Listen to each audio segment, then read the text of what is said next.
Michael సమయం ఉన్నప్పుడంతా పరలోకంలోని అద్భుతాలు ఆస్వాదించడం కోసం ఒంటరిగా తోటల వెంట తిరిగేవాడు మరియు విశ్వం యొక్క రహస్యాలను ఆలోచిస్తూ తోటి దేవదూతలతో కలిసి ఉంటాడు. సృష్టి యొక్క కథలను పంచుకుంటూ సర్వశక్తిమంతుని సేవించడంలో ఆనందంను వెతుకుతూ ఉంటాడు. అయితే ఆనందం ఎప్పటికీ మనతోనే శాశ్వతంగా ఉండదు. అలాగే మైకేల్కి కూడా జరిగింది. పరలోకంలో లూసిఫర్ అనే దేవదూత కూడా ఉన్నాడు.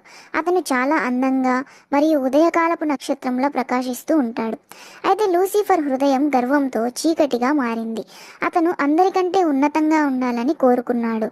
ఇది పరలోకంలో గొప్ప విచారానికి దారితీసింది. ఎందుకంటే అలాంటి ఆలోచనలు ప్రేమ మరియు ఐక్యతకు వ్యతిరేకమైనవి. ఒకరోజు లూసిఫర్ దేవునికి వ్యతిరేకంగా తిరుగుబాటు చేయాలని నిర్ణయించుకున్నాడు. అతను తనతో చేరడానికి దేవదూతలలో 3వ వంతును ఒప్పించాడు. వారికి స్వేచ్ఛ మరియు అధికారాన్ని ఇస్తానని వాగ్దానం చేశాడు. ఈ ఘోర